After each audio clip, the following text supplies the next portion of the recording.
네, 머닝 전략과 함께 히든 밸류 종목 발굴 이어서 합니다. 메리츠증권 광화문금융센터 신영목 이사님 오셨어요. 어서 오십시오.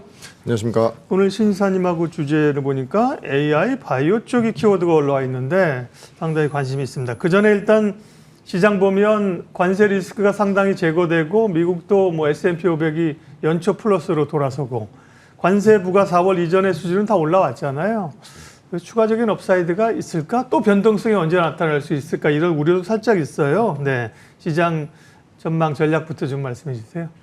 워낙 이제 관세 이슈가 너무 크게 공포감으로 다가왔기 때문에 네. 사실 한창 관세 이슈 때문에 주가 빠졌을 때 코로나 거의 시기 때까지 맞아요. 얘기가 나왔었던 게 기억나고요. 근데 저는 개인적으로 견해는 상단은 막혀 있다. 왜냐면은 이게 3개월 유예이기 때문에 중간에 또 어떤 일이 벌어질지 모르는 상황인 거고, 여기서 뭐 해외 주식 같은 경우에는 상단까지 열고 가려면 뭔가 이 관세 이슈를 뛰어넘는 뭔가 모멘텀이 있어야 되는데 네. 그런 뚜렷한 모멘텀보다는 지금은 리바운드 되는 그런 정도까지 보고 있고요. 그래서 이를테면 뭐 금리 인하라든지 그죠? 맞습니다. 네, 그게 네. 굉장히 큰 빅이벤트일 것 같은데 그럼에도 불구하고 그렇게 된다고 했을 때, 금리 인하 된다고 했을 때 당연히 뭐 미국 장도 좋겠지만 사실 그 수혜가 더 큰 섹터는 이머징 쪽이다. 중국이나 우리나라라든지 이런 이머징 쪽이 더 클 거라고 보이고, 특히 그래서 관세 이슈가 한창 불거졌을 때 미국에서 자금이 유출이 되는 이런 속도가 굉장히 빨랐고요. 그리고 이제 뭐 아시아 쪽으로 유입되는 이런 속도도 굉장히 좀 자금이 좀 유입되는 이런 흐름이 보였는데 전체적인 큰 흐름에서는 뭐 미국도 당연히 좋은 흐름이 나오겠지만 상단을 열고 가는 어떤 큰 흐름에서 본다고 하면은 올해는 국내 주식이 좀 더 유리하다고 저는 생각하고 있습니다. 네.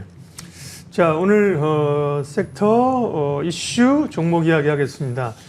말씀드린 것처럼 이제 AI 바이오 얘기를 하시는데 바이오 자체는 뭐 관심이 있죠. 사실은 굉장히 기대감이 있다가 또 트럼프의 정책으로 급락을 했다가 어제는 또 굉장히 강한 반등을 했고요. 변동성이 여전히 큰데 그 가운데 특별히 AI 바이오를 말씀하시는 배경이 뭘까요?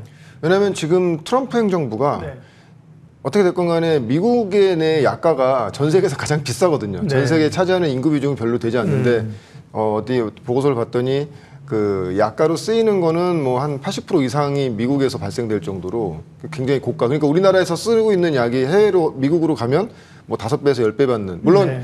중간 유통 마진에 대한 이런 것도 있겠고 뭐 보험사와의 어떤 여러 가지 이해관계가 있겠지만 그 부분을 트럼프가 손을 보겠다는 거죠. 그래서 되게 좀 아이러니컬하게 오히려 지금 트럼프 행정부에서 그 제약 바이오 쪽으로 기존의 AI 이런 산업을 접목시키는 그런 것들이 지금 되게 굉장히 빠르게 지금 일어나고 있습니다. 지금 결국 이제 비용을 낮추기 위해서 그렇다는 거죠. 맞습니다. 네. 근데 단순히 뭐 약가 인하뿐만이 아니고 네. 신약을 발굴해내는 이런 프로세서조차도 좀 바꾸겠다는 거죠. 그래서 최근에 나왔던 게 임상 단계에서 동물 실험 단계를 배제하는 그런 법안까지도 지금 얘기가 나오고 있고요. 왜냐하면 네. 그 쥐실험, 동물 실험하는 것 자체도 굉장히 시간이 많이 걸리고 비용이 많이 들고 그런 것들을 이제 AI로 좀 혁신적인 약물 플랫폼을 이용해서 그런 시간을 단축하겠다. 그렇게 된다고 하면은 AI 관련돼서 결론적으로 AI라는 것이 뭐 우리가 계속 말씀드립니다만 효율성이거든요. 그렇죠. 예. 시간을 단축시켜주고 많은 사람이 할 것을 소수의 인원으로 할 수 있는, 그렇게 되면 시간과 비용이 줄어드는, 어떻게 보면은 그 시간과 비용적인 측면에서 가장 많이 줄일 수 있는 게 그냥 뭐 트럼프가 보기에도 제약바이오 산업이 아니겠는가. 그래서 실질적으로 이게 그냥 립서비스 정도가 아니고 바로 그냥 뭐 어떤 행정적인 어떤 이런 것들을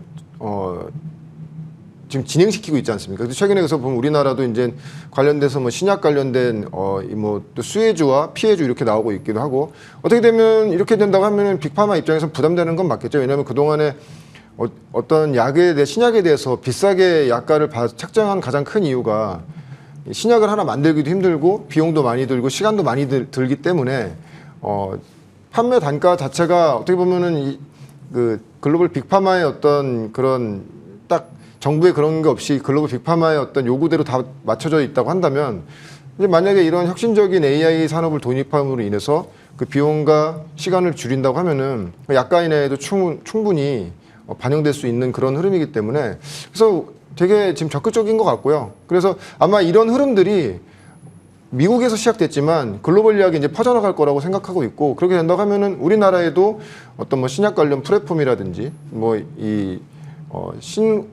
그 물질 자체를 빠르게 발굴해낼 수 있는 약이라든지 아니면 이미 뭐 AI 단에 접목시켜서 시간과 비용을 줄일 수 있는 효율성을 높여주는 이런 바이오 헬스케어 종목들이 향후에는 주목받을 수 있지 않을까 이런 생각을 좀 갖고 있습니다. 네.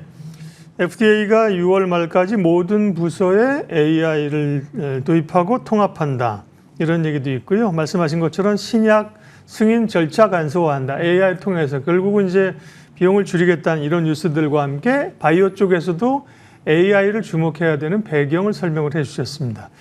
그럼 히든밸류 종목 발굴할 텐데 말씀하신 오늘 AI 바이오와 관련이 있습니까? 네, 맞습니다. 예, 시어스테크고요. 네. 한번 제가 탐방 다녀와서 연초에 한번 말씀을 드렸던 적이 있는 것 같고요. 예. 네, 이번에도 탐방 또 다녀왔습니다. 네. 그래서 과연 그러면 AI 헬스케어라든지 AI 제약바이오 관련돼서 단순히 모멘텀으로만 지금 주가가 움직이는 것이 아니고 실질적인 수익성을 가지고 움직일 수 있는 회사들 그리고 그 수익성이 입증되는 회사들을 우리가 본다고 했을 때 지금 단연코 시어스테크가 가장 그 앞단에 있다고 말씀드릴 수 있겠고요.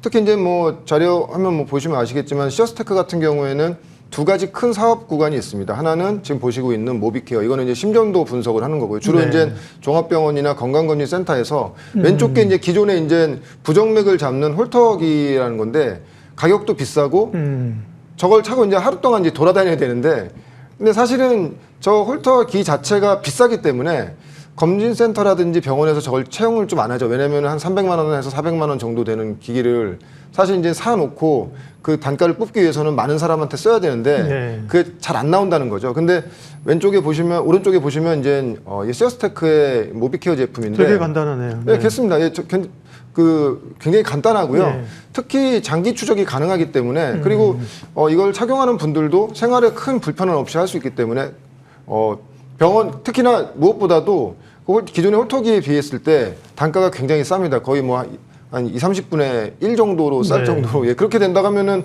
종합병원이나 검진센터에서도 부담 없이 이 시어스 테크놀로지의 이 모비케어 제품을 이용해서 어떻게 보면은 이제 사업 플랫폼을 영역을 더 넓혀갈 수 있는 큰 장점이 있습니다. 그래서 원래는 작년까지만 해도 지금 시어스테크의 대부분의 매출이 좀 상당 부분의 매출이 모비케어 쪽에 발생됐고 특히나 이제 아시겠지만 우리나라 건강검진을 받는 그 인구 수가 한 1,600만에서 1,700만 명 정도가 됩니다.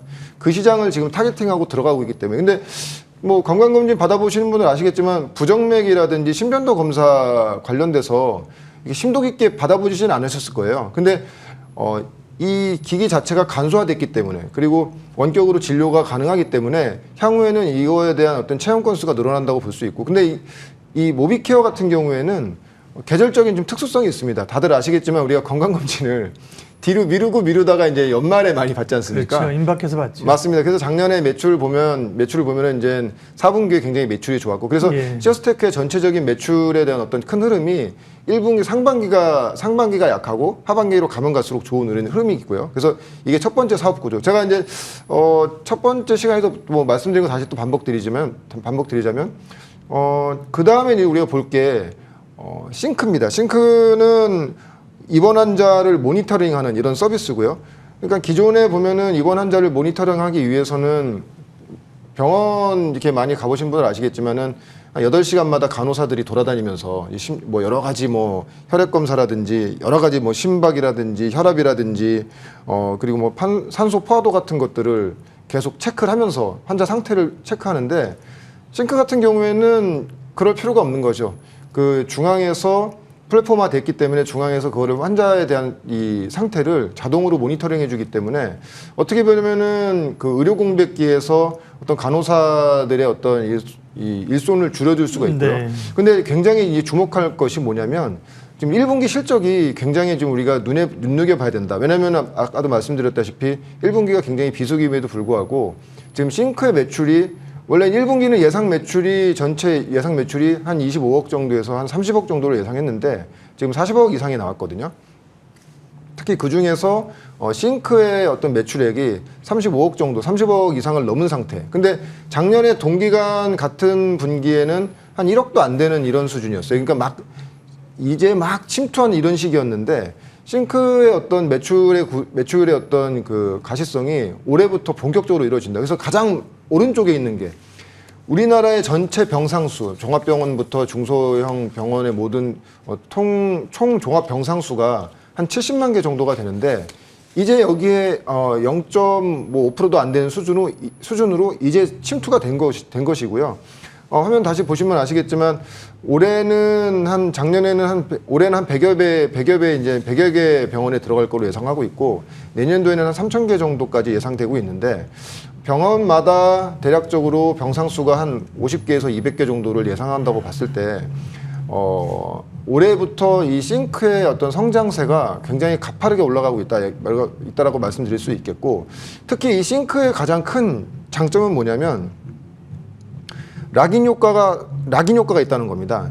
이거를 채용하게 된 병원 같은 경우에는 이게 뭐 소비재가 아니기 때문에 쓰다가 마는 것이 아니고 이미 시스템이 깔려버리면 이것과 연동된 이런 비즈니스 모델이 많기 때문에 계속 채용될 수밖에 없는 그런 상황이고요. 그래서 실제로 회사에서도 굉장히 놀라고 있어요. 왜냐면은 회사에서 예상하는 수치보다도 왜냐면은 병원에서 일손을 줄여주고 이 싱크를 플랫폼화함으로 인해서 거기서 올 수 있는 수익성이 굉장히 크다 보니까 왜냐면 이제 병상이 많아봐야 다들 아시겠지만 정부에서 주는 수가 자체가 최소 수가이기 때문에 병상이 많다고 해서 병원이 그걸로 가지고 어떤 수익성 사업 모델을 만들기 굉장히 어려움에도 불구하고 이 싱크가 깔림으로 인해서 그에 따른 부수적인 수익 사업이 굉장히 많아지고 일손도 줄이고 특히 뭐 병상이 많아지면 많아질수록 병상은 이꼴이 인력인데 그러한 공식이 깨지는 것이죠. 병상이 늘어나도 특별한 인력이 들어가지 않고 수익성 사업이 커지기 때문에 그래서 지금 이 병상 모니터링 요 비즈니스 모델 자체가 생각보다 빠르게 지금 좀 이 매출 발생이 되고 있다. 그래서 저는 특히나 시어스테크 같은 경우에 제가 대표이사님도 한 2번 정도 만났는데 대개 보면 이제 신규 상장주들이 보면은 다들 아시겠지만 상장 시에 좀 미래의 매출을 굉장히 뻥튀기 많이 하지 않습니까? 예. 근데 저는 굉장히 좀 신뢰가 가는 게 4분기도 한 50억 이상 매출할 거라고 이제 상장하실 때 24년도 4분기부터가 매출이 좀 많이 늘어날 거라고 말씀했는데 그 부분도 약속을 지켰고요. 올해도 보면은 전체 매출액을 200억 정도, 내년 매출액은 전체 매출액의 한 350억 정도, 모비케어와 싱크를 그렇게 예상하고 있는데 1분기 지금 매출 추정이 25억에서 40억까지 실제로 나온 상태이기 때문에 올해 전체 총 매출은 200억을 훨씬 넘어갈 거라고 예상을 하고 있습니다. 근데 이제 중요한 건 이렇게 약속을 지키고 있다는 거죠. 계획했던 대로 다 진행되고 있고 그것이 생각보다 더 잘 되고 있는 구간이기 때문에 그래서 올해는 아마 200억 이상 넘어가면서 흑자 전환 될 것 같고요. 내년도에도 이런 추세가 좀 더 시장에 알려진 것보다 가파르게 올라갈 수 있는 이런 구간이다 이렇게 말씀드리기. 통상 의료 AI 하면 우리가 이제 소프트웨어를 많이 생각합니다. 신약의 발굴 단계부터 테스트 이런 건데요. CS 테크놀로지는 그런 기기, 그다음에 그런 모니터링 시스템 이런 거를 얘기하고 있어요. 그러니까 잘 설명을 충분히 해주셨고요. 주가는 15,500원 뭐 이 정도 수준이네요. 가격 전략 좀 주시겠어요? 아마 제가 시어스테크는 계속 추적하면서 네. 계속 업데이트 해드릴 수 있을 것 같고요. 일단 1차적인 목표가는 2만 원, 손절가는 13,000원 정도를 잡고 뭐 조정 시에 좀 관심 있게 보시면 상당히 좋을 것 같습니다. 네, 머닝 전략과 히든 밸류 종목 발굴 메리츠증권 광화문 금융센터 신영목 이사님 함께했습니다. 고맙습니다. 고맙습니다.